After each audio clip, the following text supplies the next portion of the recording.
Wait for it. Wait for it, and we're live. Hey, all you crazy sci-fi and fantasy fans. It's time for your daily dose of shenanigans over here at the Blasters and Blades podcast. Just a couple of nerdy veterans, a Stabby chaos coordinator, and one chief shenanigator geeking out over our science fiction passions and fantastical fantasies.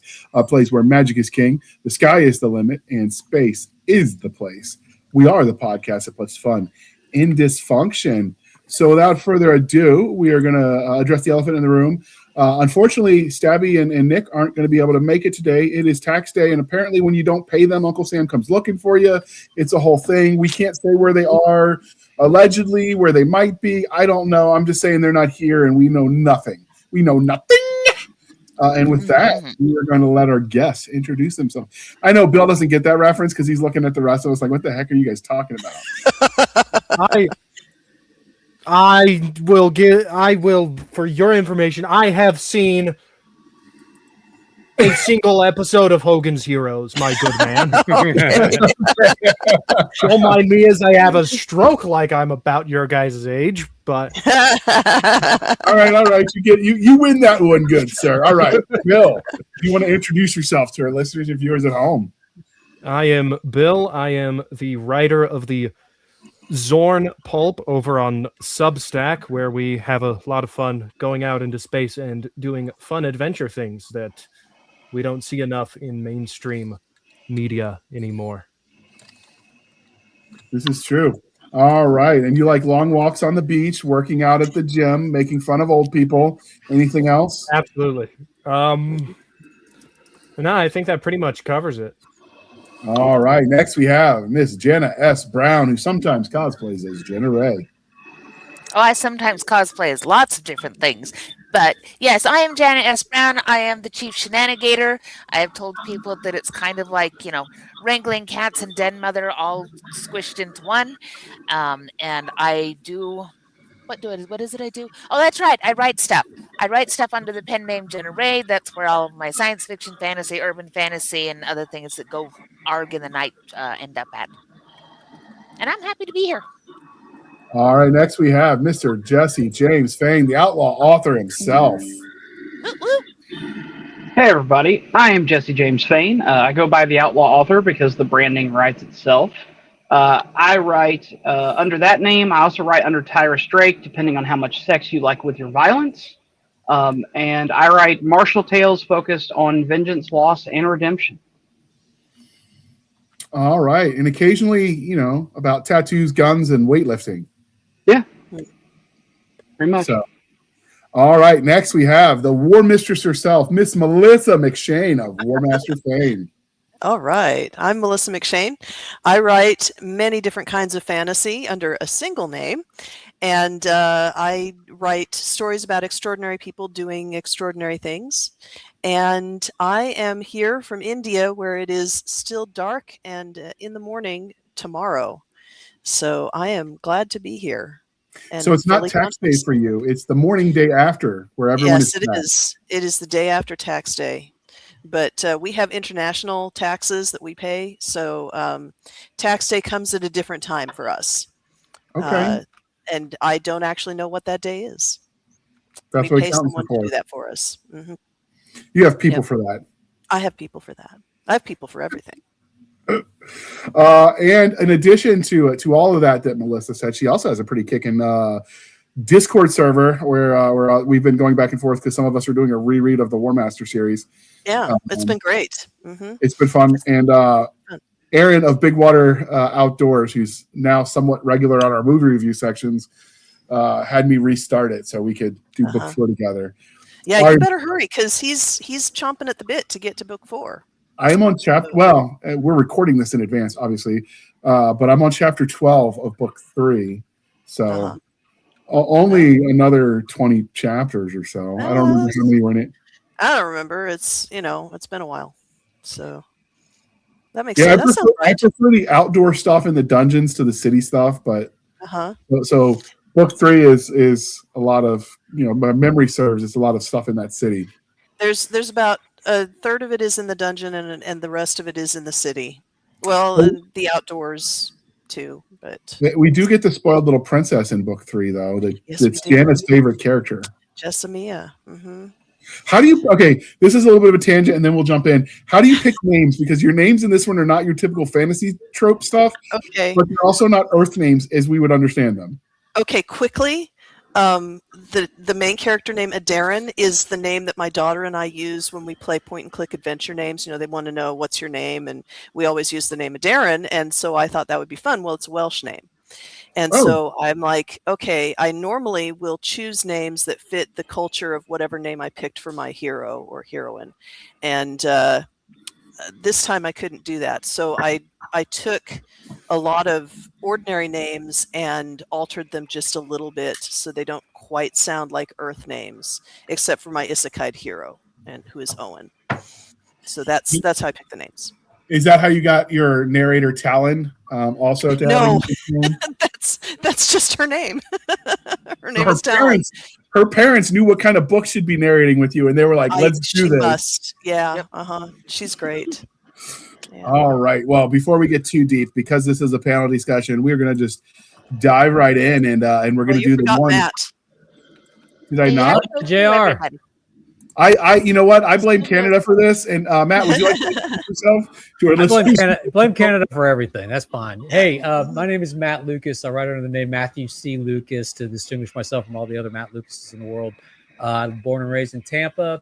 I've got a few novels out, all in fantasy or science fiction. All through the Yonder and Far historical fantasy series. Most recently, Space Station Halcyon series, sci-fi comedy. That series that just got started, and I am thrilled to be here with you all. Outstanding. That was a test of your emergency broadcast system. In the event of a technical emergency, don't worry, Jana and Melissa will make sure we don't forget anything. That's right. So with that out of the way, we've got the one and only, the most important religion question, so we can dive in to the subject that brought us here. Because we are civilized human beings here at the Blast and Blaze podcast. We are no longer Knuckle Dragon Troglodytes. So, coffee or tea, and how do you take it? Bill. Right now, I am drinking electrolytes because I am fresh out of a workout, and electrolytes, they're what plants crave. There you go. Well, there you have it. All right, we're going to just go round robin. Matt. Coffee, black, the darker, the bitterer, the better. Just like your soul. Yes, sir. Okay, all right. Jesse. Hot chocolate. You're going to change that one of these days. No. All right. Melissa, prove the change is possible. What are you drinking today? Sorry, I'm drinking hot chocolate. I bought myself a big old thermos that is really well insulated, and so I have it at my desk, and I pour myself. It has a little cup that screws on the top, and I fill that up, and I have a little drink in between, writing sessions, and it's very satisfying. I need to find a better cup. So yeah. I joke that I have a $7,000 coffee cup that was awesome before it died, and I say that because it came free with the air conditioning unit, or the air conditioning unit came free with the cup. You decide. And so, it was so great, it lasted for forever, and I'm going to need a new one. I'm finding some of my favoriteest items are not surviving a puppy. Oh yeah, it happens. Well, there is that. Mm-hmm. And then I bought a replacement because it was on sale at Sam's Club, and he decided to jump at my back to see if he could, catch a ride down the stairs, and the coffee cup went bloop, bloop, bloop, bloop. And technically, it's still whole, but it's enough damage to it that the nutritionist was like, JR, you might be drinking the innards that keep that coffee warm if you don't just get a new cup. Because, once you puncture it, the frame, it's all bets are off. Yeah, bad things happen at that point. Yeah. So we need to send you a stainless steel. I need to find a replacement stainless steel. Yeah. So. Yeah. I didn't have to buy coffee because I got spoiled because, when I was at Nova, all of they had you buy the cup for $20, and then all the refills at the campus, restaurants and cafe and all that, were 25 cents. I'm dating myself because that was, a decent, that had a little bit more of a stretch than it does now. Mm-hmm. But 25 cents is, I guess, the equivalent where you could buy one Tootsie Roll with it these days. And maybe not that. But yeah, so I had so many of those because the rich college kids would just throw them away, and me, the struggling grad student, was like, "That's a free cup. I don't have to pay for my house." So I had like dozens of them, and the last one died last year. So moment of silence. Aw, so R.I.P. Yeah. So all right, Jana, you're gonna mix it up, and you're gonna say you're drinking a hot toddy. Yes. no, and ew. No, I'm drinking Diet Dr. Pepper. It is getting warm around here, so it is lots and lots and lots of ice with Diet Dr. Pepper and coconut syrup and lime. So I had dinner with that a is friend, ultimate. and I tried the Dr. Pepper, well, Diet Dr. Pepper, but I tried it with the cream that you can get in the can. Yeah, No, it's no, pretty no. good. There's a cream soda one. Yeah, it's a cream soda one. Yeah, cream And soda. it was actually really, really good, but you can't hardly find it locally. I don't know how he got typical. it. Like, having dinner Yeah, with. that one we can find, but my precious coconut one that came in the can is no longer around. So we're having to do our own coconut syrup. First world problems. Yeah, I'm told the west of the Mississippi, it's easier to find Dr. Pepper than it is Yes. on my side, Yes, just because of where it distributes from. So, Mhm. all right. And so for me, I've been drinking less coffee, not because I'm against it, because I love it, but I'm trying to watch my calories. And so even the 100 calories from the milk I add is sometimes 100 calories I don't have that day. So I've been drinking some tea that isn't like, I'm not adding the sugar or the honey or any of that. So it's not my favorite, but I found the ritual of the hot beverage. It still fits that need without being really bitter of like coffee without my creamer. So I've been drinking chamomile lavender tea that Coffee Brand sells. Oh, that's good for you. Nice. It's not my favorite. They had that they don't sell anymore an apple cinnamon. This was really good. But I used my last of that last week, so I knew I was low, so I ordered the chamomile lavender. It feels like I'm drinking a flower, which I feel like my testosterone level it drips like downward every time I sip this. But I mean, you got to do what you got to do to get skinny, right? Yep. I mean, as long as it's not putting you into a sleep, a very deep sleep, I think you're good eating those flowers. Mm-hmm. Yeah, I feel like Thumper would not be happy with me since we're talking about childhood. All right, we're going to pause for a moment because I do not want to interrupt the flow of our discussion. And we're going to shamelessly shill for the woman this time. Are you guys ready for this? Always. Yeah. Let's do it. Play that beautiful bean footage. What lurks beneath the waves? Krakens, sea serpents, megalodons, spirits of storm and tide. In tentacles and tide, the ocean is anything but empty. Sailors glimpse impossible shapes below their hulls. Coastal towns bargain with ancient powers. Great whales guard secrets humanity was never meant to find. And sometimes, the monster is the one telling the story.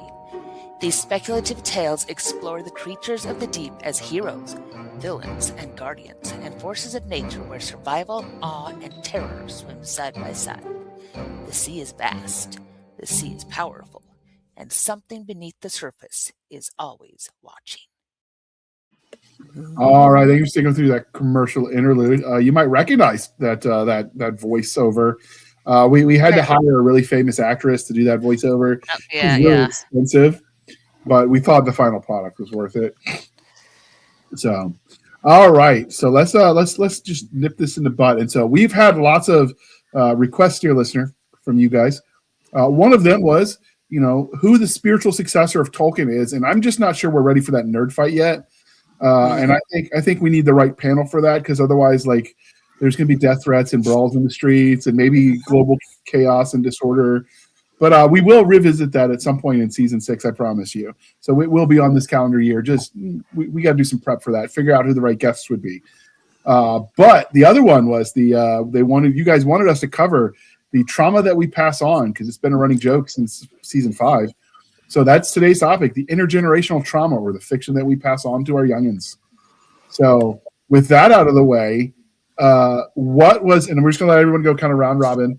What was everyone's first time where they read something that was just traumatic for you? For me, Old Yeller. That was it. And I will say, because the nature of this discussion, this is a bookish podcast. Not everything we say today necessarily has to be speculative fiction, because this is more, vibe coding it for you, dear listener. But yeah, for me, the first one was Old Yeller. What about everyone else? What was the first one where you got that gut punch as a reader? I think for me, it's probably in a similar vibe. Where the red fern grows. That is on my list. I made one before the start of the show. So good. That was on mine too. Yeah.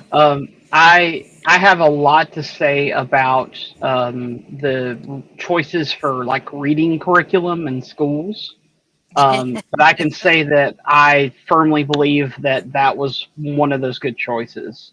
And I think it was maybe fifth grade, about when we read that one. And there's that's that's the oldest one I can remember. A lot of my books and up until that point were really happy-go-lucky or centered around something wondrous like Dinotopia and stuff like that had this big beautiful photos and were really about the adventure or whatever. And then you have stuff like The Brave Little Toaster and The Land Before Time, but that was visual media. It wasn't on the page. That counts. Some of mine are both. Yeah. And Land Before Time is on my list too. But what about you, Matt?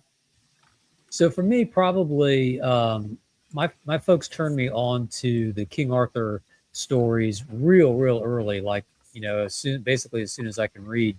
And at some point, pretty early on, I think my mom handed me one of the more modern translations of Le Morte d'Arthur, which if you read all the way through, spoiler alert, King Arthur dies at the end. He gets killed by his own son. And so as a kid, I'm like, holy crap, really? Yeah, I mean, you can kill off the main character and he can die that way. So that one was a big hit. What about you, Bill? Well, first, all I have to say, if only you had some warning that Arthur would die in Le Morte d'Arthur. Second, I honestly can't really think of any books, so I'm just gonna have to say I'm built different. I got that same. Think of a movie. I cannot think of a book. I just can't. I'm looking at my shelf. I'm thinking back. I cannot think of a book that broke me at a young age. That Le Morte d'Arthur comment is right up there with people when we watched the Titanic in theater, shocked that the ship sank. Oh yeah. Right. I was like 8. All right. I mean, like I didn't know how it was going to play out, but good point. I think you can be excused if you're 8. That's Absolutely. Yeah. Not a lot of American 8-year-olds speak French. Oh, that's right. I'm with Bill. I did not experience any trauma from. I mean, I read Charlotte's Web when I was very young. Charlotte's Web is the oldest book I own in terms of how long I've had it, and it's inscribed to me when I was 6 by my aunt and uncle. And so I know that I was reading it very young, and it did not disturb me. I thought it was beautiful and tragic, and so when I grew up and people are like, "Oh no, Charlotte's Web inflicted all this horrible torture on me," and like, I don't understand you. But and where the red fern grows is just fantastic. I loved it. So yeah, I'm with Bill. I can't think of any books that really traumatized me. Oh, because I said it. Means, go ahead, Bill. I was just going to say, Melissa, that just means you and I, we're built better than everyone else. I think we are better, tougher, faster, stronger. Is since we mentioned that it didn't have to just be books, because some of these are obviously shows. Oral tradition works because when I realized that what happened to the pigs and this little pig went to market, they weren't going grocery shopping. I'm like, wait a minute. You want to talk non-book medium? Watership Down, the movie, oh my gosh, me to the point that I had nightmares about the black rabbit coming after me in my dreams. And the thing was, I loved the book, and the book is very different. They don't, I don't know, something about the medium and Richard Adams' descriptions does not. It comes across differently in the animated movie. And it was bad. It was bad enough. I don't know why I showed it to my children decades later. I do not know, because I did not remember how awful it was, and it traumatized them too. So speaking of the fiction that we pass on, I pass that on to my children, and I feel very bad about that. I have a story about that later when we come around to it. Okay. Of the not remembering. Yeah. Yeah. Oh, yeah, that happens a lot. Uh-huh. We don't know how bad it Yeah, was. those bunnies got bloody in that movie. Yes. Uh-huh. Yes, they did. And they're bloody in the book too, but you can't see it, and it's can't not see it, like right. animated, and back then animated was for children, and it was just shocking. So Yeah, so you stole mine because that was where I had gone. Was mhm. a lot of the stuff I read wasn't traumatizing. Did it bring a lot of emotion? Yes, Mhm. you know, and but it's kind of that beautiful, painful thing because like you Mhm. read The Bridge to Terabithia, you read Charlotte's Web, things like that, and it's a beautiful kind of painful because you go, oh, that's exactly how it has to be, and Mhm. it kind of hurts, but I don't know that it was traumatizing. Mhm. Watership Down animated was phenomenally traumatizing, and I'd read the book before. I've read it since. I loved the book, but wow, that was Mhm. whoever did the animation on there was wow. That was a thing. Yeah. If we count non-books, I think the closest I have ever come was the movie Hachi, A Dog's Tale. Little kid I've me never seen that. Yeah, broke. that's sad. Little I've never kid seen Bill that was one, but very yeah. much not okay, and adult Bill still tears up at that movie. Manly tears, of course. Of course, Man, But yes. Of course. because you're Yeah. built different. I am Yeah. built different. That's right. You and me. You're gonna need a moment, a room where you can laugh at the rest of us. Okay. So, are there other movies or books that really guys hit you guys? Is there a central theme? I noticed it sounds like most of the theme is around loss. So, like the moment when Bambi's mother dies, for instance. Mm. It's always, or when the Simba on Lion King, James Earl Mhm. Jones, his character died. Like it's always the lost angle is the generally, and it's probably, I think, as a young people, it's our first exposure to the concept of mortality. Mhm. Well, and to broken families, to things like that, because like you brought up The Land Before Time. Well, part of the sad is that his mom dies, but the second sad is, they overcome that, and he's with his grandparents, and they're going to go to the Great Valley together, and everything's going to be okay, and then they break that family as well. And so it's dealing with a lot of those things that they're adult concepts, but they're very often happening to kids and to teenagers. A lot of these things that we're bringing up are that kind of thing, or it's something that you are really, really attached to. And so for me, one of the ones that really hit me as an adult was when I saw the Transformers movie and Optimus Prime dies. And it's like, that was my childhood. I loved the Transformers. I loved Optimus Prime. I loved all the mythology that went in. I read the comic books. I had deep Optimus Prime lore. And the fact that he dies, and he dies within the first 10 minutes of the movie, and he's just gone. And later they came back and went through a whole resurrection arc that was really stupid. But they brought him back for people like me who were just like, okay, Rodimus Prime has some stuff going for him, but he is not the same. And that leadership that got passed on was never the same for me. And it wasn't a broken moment, but it was one of those where you stared at the screen going, but they're going to fix him. They have to fix him. What do you mean he's just gone? That's We have to sell them new toys. terrible. Yeah. Well, exactly. It was that. There was a whole line of toys that they needed and all this, that, and the other. But I think that's the other thing is oftentimes in these properties, you're seeing a big change or a breakdown of a character that, you've loved for a long time in lots of different things. And so to see him just be gone, it's like, you can't just yoink that. Who are you kidding? Yeah. And speaking of passing, I think that movie was the last acting credit for Orson Welles. I think You're right. That's interesting. I hadn't thought It about was. I do believe it. It was, yeah. that. Wow. Kind of an interesting swan song for him. Yeah. I'm sure that wasn't on his bingo card. Well, I'm pretty sure the debt he was trying to pay off wasn't on his bingo card. Absolutely, That's a different. That's also true. Different issue altogether. Yeah.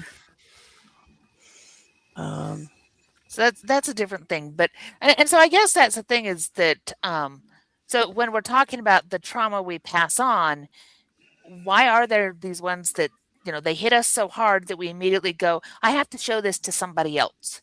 What triggers that I must share my pain thing? And when you're talking about your children, you are passing on a legacy because you experience something and you want them to experience it. For me, it was kind of like, how are you going to react? Not in a daring way, but like, I love you. I love this book, and I want to see your reaction. I would like to see myself in you on some level. I think that's part of it. I think also that I think adults specifically, we get, the older you get in some form or fashion, and I don't mean to use this word as like you're immune to it or anything, but you get tougher. You harden yourself to the realities of life. You get used to dealing with that. The weight may not get lighter, but the muscles you use to cope get stronger and stronger, which I think is why we like a lot of movies like Stand By Me or the Sandlot, stuff like that. Why adults love some of those movies is because it takes you back to that time when you didn't have all those shields up and your emotions felt more innocent and pure. And I think there's also a sensitivity to it. So, like, Watership Down may not get somebody. The Lion King didn't really get my son super hard, but he watched a movie that was almost the exact same movie that was T-Rexes instead, that was dinosaurs instead. And I thought I might have to turn it off. He got so upset. Like, it just blew up. So I think the sharing is because it's a formative emotional processing moment. And we miss that a little bit. We miss having that purity of emotion just a little. Yeah, I agree. I think you're right. I think there's also a level of what's the word I'm looking for? Pragmatism. Because as you said, we toughen up as we age, and you want your. I would assume most normal people don't want their kids going into life as whiny little wimps, which has personally led to my favorite saying: children need to see Optimus Prime bleed out on the hospital bed because it builds character. Seeing that is can be a way of toughening the child and doing what child rearing is supposed to do, which is preparing the child for reality. My grandmother's version of that expression was, "Nobody promised you a rose garden." Yeah. But so I think for me, like, another example would be like Little Red Riding Hood, the grandmother dying. Like in the opening, like the whole story doesn't exist if grandma doesn't die. Well, depends on how sanitized a version you read, because there are versions of that story where the woodcutter rescues them and pulls them alive from the wolf's belly. So it's the wolf who dies. My very German grandmother was very disgusted at the Disneyfication of the Grimm's tales. They were supposed to be cautionary tales that scared the badness out of you. That's right. And so many of them are about the devil. Mm-hmm. Yes. So, but Jana, you were about to say something before I mention a book that's going to trigger you. No,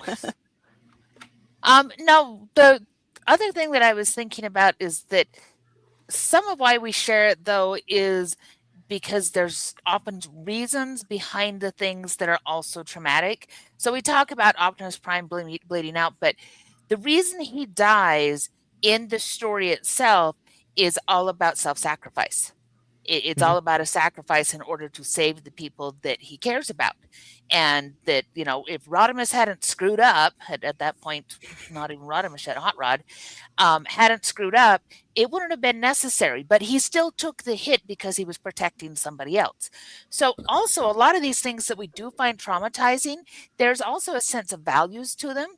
And those are things that we want our kids to understand, that sometimes you're going to get hurt because you're taking a stand for somebody else.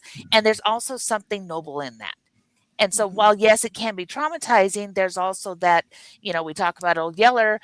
that's part of Travis growing up, is taking on that responsibility that says, it's my dog, I'll do it, because he has to go through that boy becoming a man thing. And that's part of the point of that book, is that in the end, he has to be the one to do it, because that is his initiation into being a responsible man. So there are reasons for some of this trauma in the books that we read. It's not just to stab us in the heart, which is fun, but also because we're teaching ourselves and we're teaching our kids things about what life is. And it's not always trauma.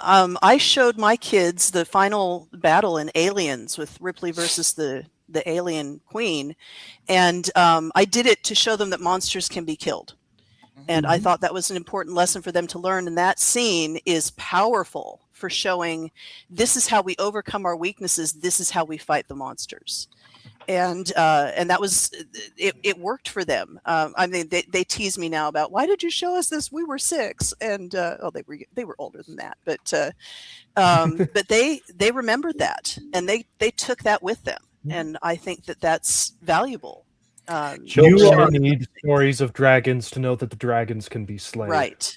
You are quoting paraphrasing the famous C.S. Lewis line that was, since it is likely that children will meet cruel enemies, let them at least have heard stories of brave knights and heroic courage. Otherwise, you are making their destiny not brighter but darker.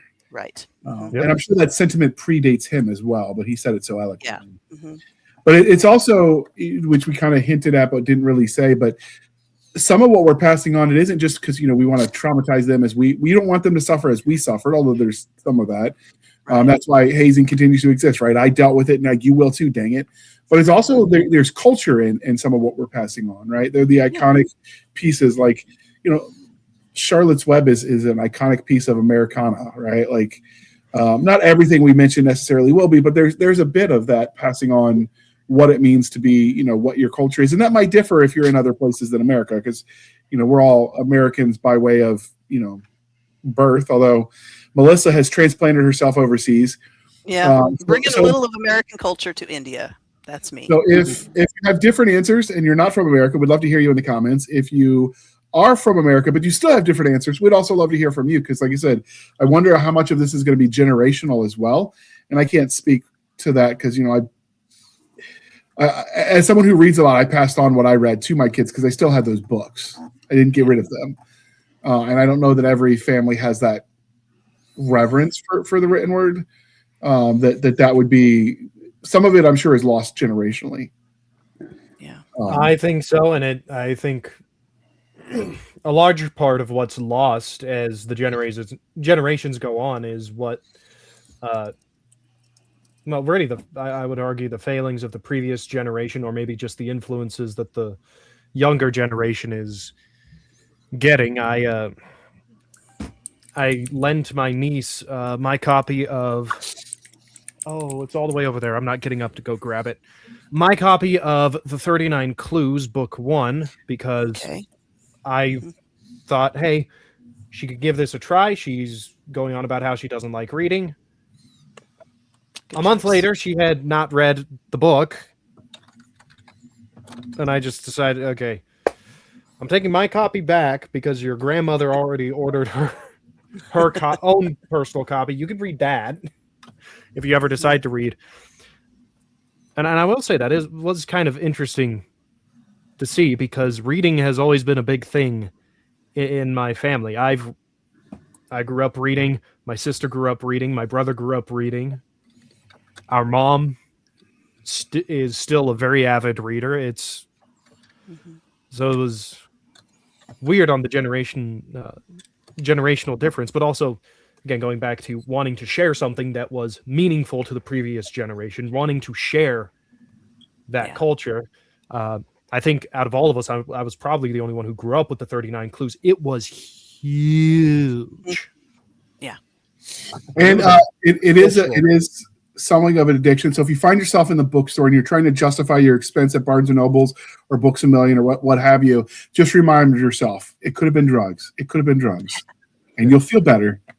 So Get one of the kids ones, hooked on Warhammer, and they won't be addicted to drugs. That's 'cause they right. won't have There the you money. go. We won't have the money. Hmm. or anything else. yeah. So the Giving Tree was another one that was somewhat emotional. I know Jana posted in the side chat that she loathes that book, but Yep. that And we do was not have the bandwidth to get into all the reasons that I hate that book. That none of them have to do with emotions besides the fact it's manipulative and I hate it. Hmm. It's Um, manipulative, and you hate it. Yep. Hmm. It is Okay. a book that the whole thing is designed to manipulate your emotions, and the kid actually never learns anything. What he learns is if he comes back to the tree, it will give and give and give and give and give until it's dead. And that is not a lesson I want my kid learning. At The no whole thing is point a does he bring metaphor for the anything welfare back. state. Pretty Yeah. I mean, much. I was about At to no say point something does that he learn anything, and he Yeah, does not that's a become a fair better point. person. Yeah. He does not connect with his kids. He does not. By the time it's over, he's this terrible old man, and he has And without a taken tree stump. absolutely everything that the tree has given it, and there is no good that comes out of that in the long run. It is a terrible book. In my opinion, which I know there are people who love it and they give it to people, and I'm not that person. I hate that book. So there you go. There's my trauma. My trauma is that I feel like that book's emotional Clearly. manipulation and that the kid never learns anything. Yes. And if I'm going to put somebody through that, I want to see the character arc in a growing way. Because again, we talk about a lot of these, and there is a growth arc that goes with a lot of pain.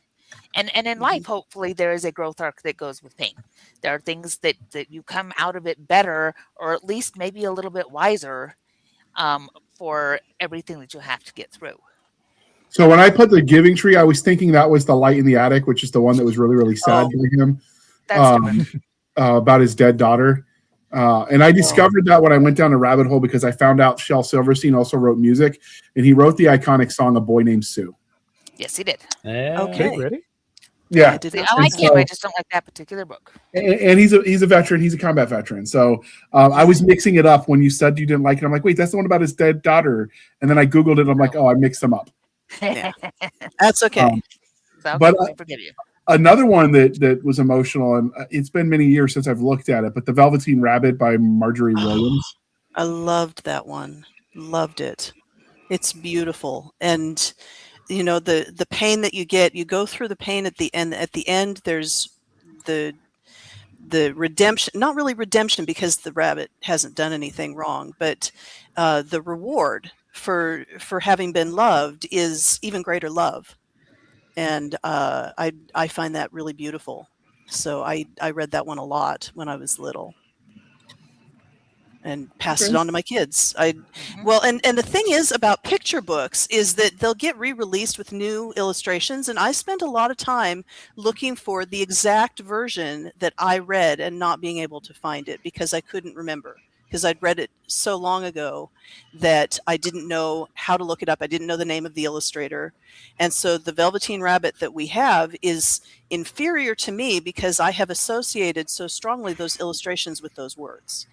And it's, I don't know. I don't know how much of that is a quirk of me being different and how much of that is also something that people do. But you have these strong emotional relations with the stories that we read. And there's that, you know, you go back to it, and if you're lucky, you'll feel that again. But as you grow older, I mean, it's like Jesse was saying, we grow tougher, and you know, sometimes we lose that. So there are books I won't reread because I don't want to lose that memory. I don't want to lose the entire memory, not just the memory of the text, but the memory of how it felt to read it. All right, Jesse, you haven't said anything for a while. Your turn. Well, I was trying to think of ones that hit that emotion really well, and a lot of them for me aren't really like my son hasn't gotten there yet. They're not quite age appropriate for younger kids. They were adult books that I read at 13, 14, 15 that like shaped. They were never intended for children, but they did shape me as a young man. I don't ever recommend the series to anybody, but The Sword of Truth, when you're 15 or 16, man, it hits hard. Just that first Wizard's first rule. And I can't wait for him to be that age and me to be able to hand him, you know, something like that. But it's a very adult book. And there's a lot of stuff like that. Robin Hobb's Assassin's Apprentice, fantastic, but not quite at 10.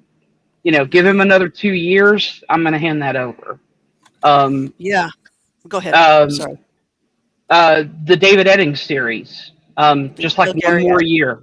Yeah, the Bulgariad and the other one was And the Sparhawk. Malorian. Yeah. Yeah. Oh, the Elenium. The Elenium, yeah. Sparhawk was my first knight, if that makes sense. Like, I didn't get so attached to Arthur. I didn't get so attached to, but Sparhawk was like everything at one point. You know, I can remember being 13, 14, and he was like everything I wanted to be, like, as a man. And so that was, you know, I'm ready to pass those on, though. They're not traumatic. They're instructional, or they give some deep lesson. So I'm still over here chewing on like heavy emotional content stuff that we haven't talked about. Yeah. I was thinking, as I recommend books for younger readers, and parents don't really get this, because a lot of parents are in the position, well, like Jesse's saying, you know, you read these adult books when you're 13, and I did that. I read the Bulgariad when I was 12, and I read the Dragon Riders of Pern when I was 13, and I read the Blood Talto series when I was 13. So it's not like teenagers can't read these adult books, but there are books geared toward those ages that you will never be able to read at that age again. And so I want kids to be reading the books that are aimed at them, because there's wonderful literature out there, and I don't think it should supplant, you know, the adults who hear me say this think that what I'm saying is that their kids aren't intelligent enough to appreciate adult literature, and that's not it, because you will have your entire adult life to read all these other adult books, but you are never going to be at Junie B. Jones' age, except for maybe a year. You know, you're never going to be at the age of, there's so many things that I can't think of, but, you know, Charlotte's Web for one. And there are just so many books that are out there that are geared for a certain age group. And I think that you're missing out on that if you're not handing them to your children. Not exclusively, because you want them to be able to read what they care about. And like I said, I was reading those books when I was 13. They were very formative, and I never regretted it. But there's so much that can be read when you're young that you're just not going to feel the same way about when you're older.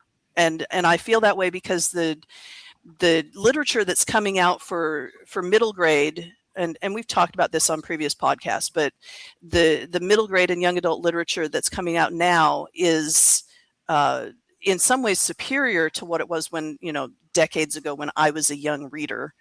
And it's not, because that was why I was reading adult books, was because there weren't really books aimed at me at that age that were anything but saccharine. It was harder to find young adult stuff geared for young adults that wasn't preachy or dumb. There was a lot of good fantasy, but that was, you know, I was a little older when that came out.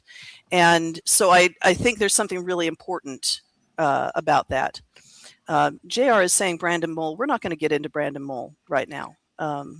There are feelings about Brandon Mole. Because I have issues. Yeah. I was just pointing out that people like Brandon Mole and Rick Riordan are now writing towards that demographic. Yes, they are. And used to. And Rick Riordan in particular is a great evangelist for young adult fiction. He's supporting other writers, and he has like Rick Riordan Presents. So you get under that mantle, and it goes a long way. So there are a lot of people who are doing that now. But anyway, so that's my feeling, is that you have all these new young adult middle grade books, and you want the kids to read them when it's going to hit them the hardest. Yeah. Like, well, okay, Jana was saying the We Free Men to me. Her daughter's just been reading that, and you are never going to be 8 years old and Tiffany aching, but once in your life. And that's when you want to. Yeah, because my husband doesn't want to read We Free Men because he's like, I do not want to have the experience of an 8-year-old girl. My daughter is right on the cusp to where she's kind of starting to age out of it, but still found it very, very clever. Mm-hmm. And it was a really good way for her, because we've been reading Terry Pratchett to her, the adult stuff, for her to see kind of how it's the same and kind of how it's different when she's reading the stuff that is really aimed that direction versus the other way. Mm-hmm. Go ahead, JR. Oh, I was going to say the other ones. This is definitely not speculative fiction, but like the Boxcar Boys, Nancy Drew, Boxcar Children. Boxcar Children, Hardy Boys. For my sisters, it was the Babysitters Club, and something about horses. I don't remember what that one was. Oh, there were lots of horses series. Oh my gosh. Something about Black Beauty. Was that the one about Black Beauty is something different, but the Black Stallion was a whole series. Mm-hmm. Yeah, that was really big. But Black Beauty. Speaking of trauma, yeah, well, the Black Stallion's got some trauma in there too, with the sinking ship and everything. So here's another interesting thing about. We've talked mostly about books, but when we started coming up with this topic, and when it's come up before, is when we looked at some of our retro movie reviews, because there's a lot of movies that bring a lot of trauma, especially those of us who were, kids in the 80s and have since passed that on. There's a lot of those movies that were real, hit you right where it hurts. And I found something interesting with my daughter, and I see this with myself too. There's a real difference between reading something and watching it happen on the screen. Because she just finished reading The Hunger Games. She did it for a book report and all of this, that, and the other. And when she wanted to read it, she came to me and says, I want to read this book. My friends are reading it. I think it'd be interesting. And I told her, you can read it, but you have to understand going into it, this is a brutal book. Things happen here that are going to be distressing and disturbing and all this, that, and the other. And so she read it and she loved it. And I said, and none of this bothered you? And she said, Mom, as long as it's just in my brain, I can imagine that it's not so bad. I don't want to see it on the screen. Because some of her friends said, oh, we should watch it. And she said, no. I don't want to see kids killing each other. But it's different when it's just in my brain, and that we can go ahead and process that as a book. So that could be an interesting place to kind of shift to is does that make a difference? And what about those movies that have traumatized us? Except Bill just ran into something and we stopped his brain. Yeah. So go for it, Bill. So I just uncovered a core memory. I probably read the book slightly sooner than most. I had almost forgotten about this book, Skellig by Brian Almond. Name? Yeah, David Almond. David Almond. Yeah, it's David Almond. David Almond. I'm pretty sure that would explain immensely my visual taste. Simply with the creature being found in the in the filthy garage, but that was a good one. If I had kids, I would absolutely buy that book for them to read. Yeah. Here, read this. And then just chuck it at their head. I mean, chucking things at their head is satisfying without your books involved. You could just throw a pillow too. It doesn't matter. So one of the things, if you want to talk about movies that hit a little different, it's like we mentioned Bambi in the beginning, but like that scene where you watch the mother die, and then they got the dramatic music, and it focuses in with the, I don't want to say camera angle because it's animated, so it's not the same thing as live action, but that one, I think this isn't really traumatic because it wasn't written that way, but Lost in Space, when you realize they're cut off from everything, wasn't necessarily by choice that they're doing this grand adventure. But Matt, JR, you said something that kind of made me think about an interesting angle, which is when you are watching a movie, when you are watching anything in theater, and you have the multiple sensory kind of experience, the effect of music, and especially mournful music, can be just as powerful and lasting and have it and memorable. I vividly remember as a kid, my dad taking me to see the 1981 John Boorman movie Excalibur. Way too young to have seen that movie. I think I was like 7 or 8. I had no business being in that theater. But I'll tell you what, I'm so glad he did, because the score to that, I mean, it's mostly just Wagner and Orff, and some kind of Celtic melodies that were sort of interwoven in throughout. But I still get goosebumps when I hear O Fortuna, right? Because that is always associated with King Arthur and his knights charging valiantly into, you know, the kind of the last fray, and this sort of this ultimate tragedy. So for me, I think a really big part of it too is when you're talking about these movies and you're talking about these very profound, sorrowful effects, the role that a musical score can have can be huge. Yeah, that's a good point. Which is why they Ben-Hur, when there's a big thing right now. That's an older movie. When it was originally aired, they would have like a full orchestra playing the musical on site. They are bringing, they are bringing that back in some places because it does change the experience. Even when you have the same music canned in the background, just, you know, movie magic style, it's still not the same as being there and like feeling the vibrations live. So music definitely speaks to your nervous system in a way that forms core memories. Absolutely, sound does. And if you want to talk about the crossing over of film and book, because it hits you in both, but Last of the Mohicans, there's so much loss in that story. The focus is, of course, on the adventure of escaping. But if you start to think about like everyone that was left along the way, including like hundreds of unnamed British soldiers and, you know, civilians. And so it didn't hit me because I read the book until I watched the movie with Daniel Day-Lewis, and you hear that music in the background. And suddenly you're like, oh, wait, this is so beautiful. And most of these people aren't going to survive this encounter because it doesn't really register until that music adds to it. Yep. It's funny. We've been kind of talking about how Bill brought it up, where like it kind of shapes your like desired aesthetic or anything like that. And for me, a lot of the classics belong in that slot. So like The Count of Monte Cristo. I read it in 6th grade. And I like to this day, it affects my desire for like how stories are shaped and the dialogue and patience and the slow burn of building up a revenge. Anything Sir Arthur Conan Doyle fits in that kind of space for me. It's both something that was kind of emotionally impactful in some way, but also formative. You know, the Study in Scarlet, Hound of the Baskervilles, Journey to the Center of the Earth, like that's what filled that space for me as a kid, because Melissa mentioned earlier, like the kids' books weren't the same. Like I had Harry Potter, but that was really about it. I read all the Percy Jacksons later, but I was like 18 when they were done. So I just read them to read them because they were cool. Like that was it.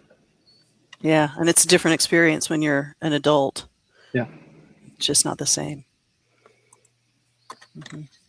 All right. Well, this is because we want to try to keep these episodes tighter, and we could ramble on a lot about a little or a little about a lot, but we're at the hour mark, and some people have hard outs. So most of you are going to be crying into your beer as you pay the tax man in America. So if you want to join the discussion, if there's anything we missed that broke your heart and you want to pass on to your progeny, join us in the comments. Tell us about it. Join us on Facebook, Discord, or Substack. Join the conversation in the comments on YouTube, Rumble, or BitChute. Like, we really do want to hear from you and engage with you. And I make a point of whenever you address the guest directly, I will grab a quick screenshot and send it to the author so they know to come back and comment, because obviously they don't get the emails that I get when someone comments on the videos. And so as we bring this to a close, I want everyone to suffer like I suffered, and it is always too soon for this one. So this is going to be our closeout that I have had waiting, marked for last. Apparently Jana did too by the side chat. But the never-ending story, the horse. Okay, the book is so much different than the movie. Does the horse live? No, the horse dies. But, he deserved it in the book just as much as he deserved it in the movie. Yeah. I don't remember because I did not enjoy it. It's German fantasy. It's not my thing.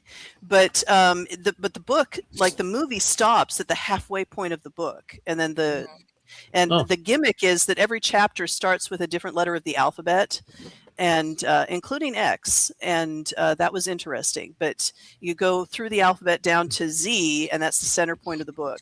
And so that is that's the thing I remember about the book. Says something about my experience with it. I think the movie was superior in that respect. There's some that are like but- that. They're Yeah. rare, but they exist. Yeah. There are some where the movie's better. Practical Magic, probably.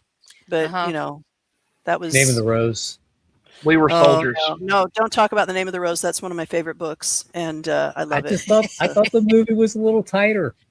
The movie is tighter, but the movie focuses on something, a subplot of the book, really.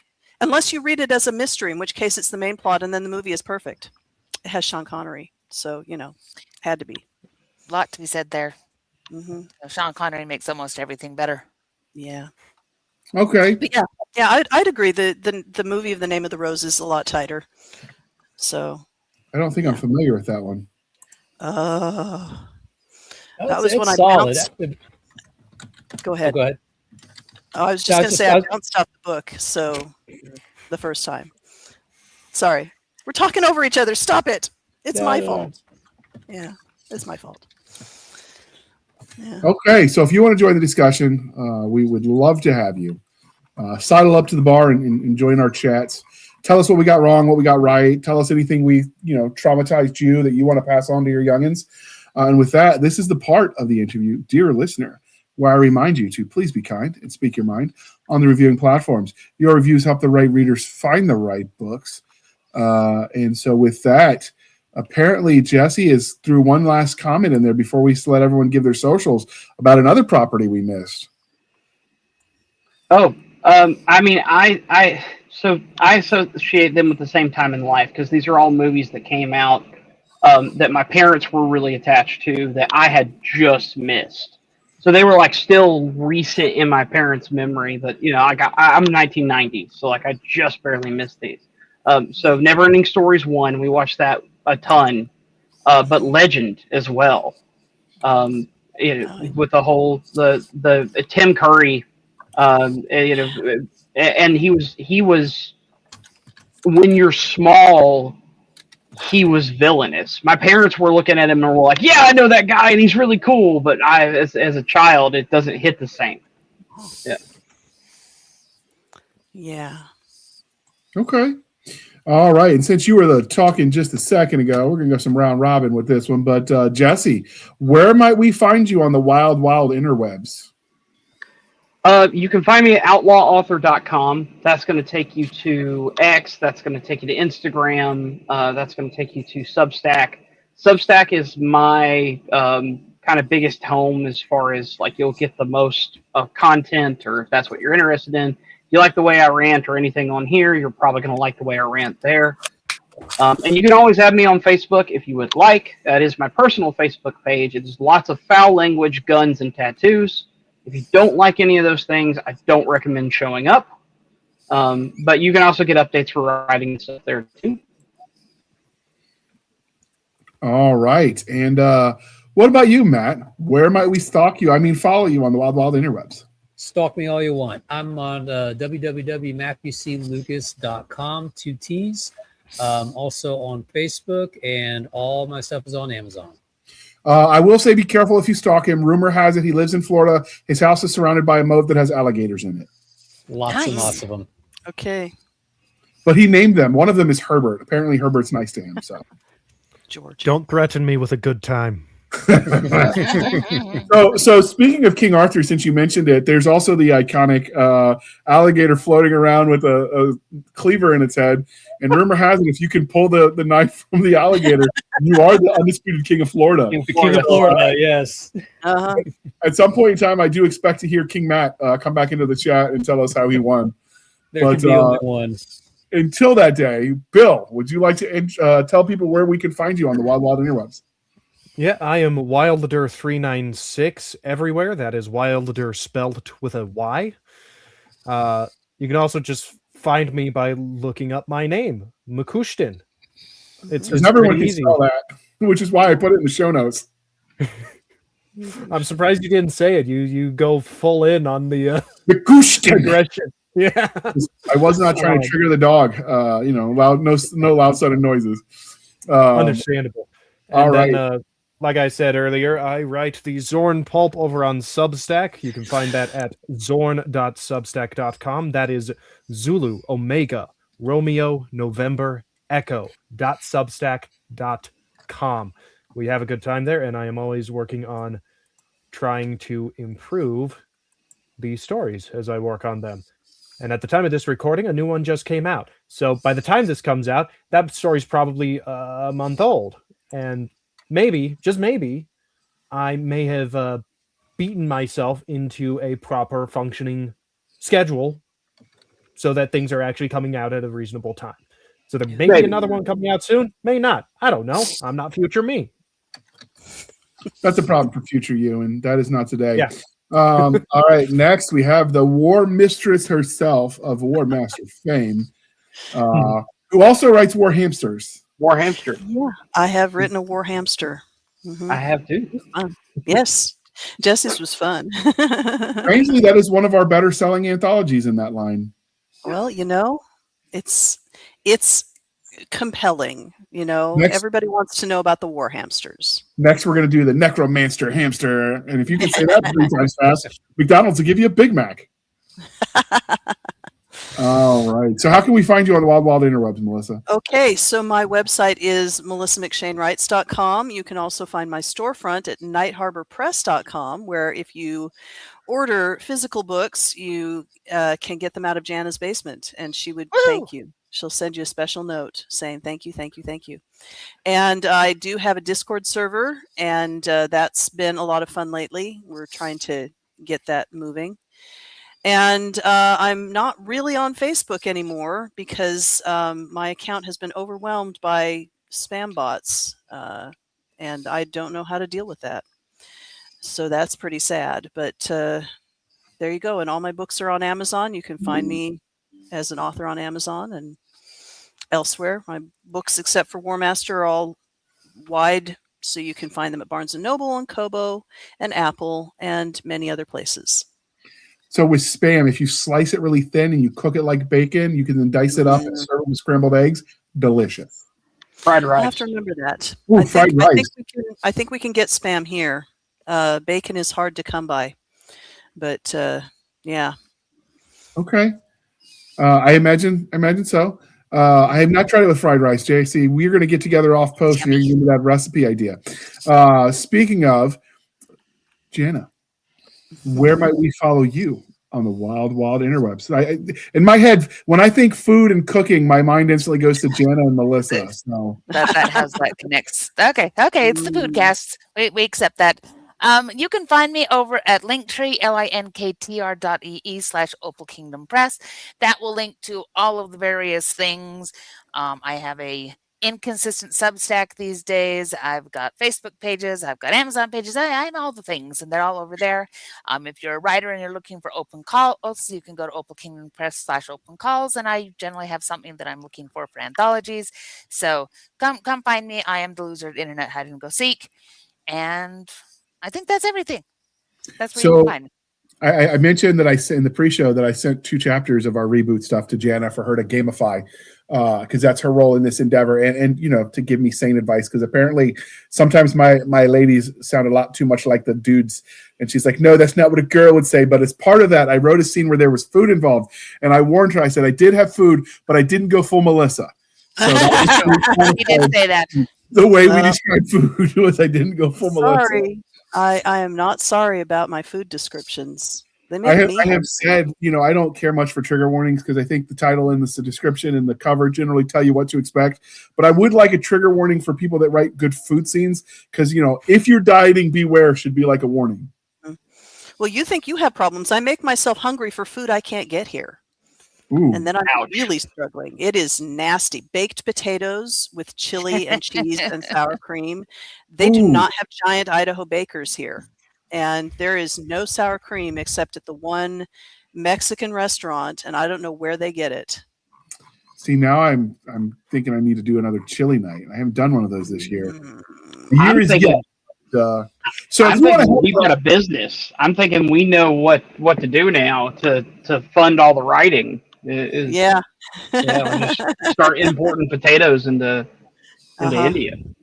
Oh, so if you want to help, speaking of business side of things, if you want to help the authors on the show handle their massive tax load, you can go buy their books. All the links are in the show notes. So they're Amazon, et cetera, et cetera, et cetera. So buy their books, support the authors you love. That helps too. And if it's not your cup of tea, buy it anyway and give it to a friend.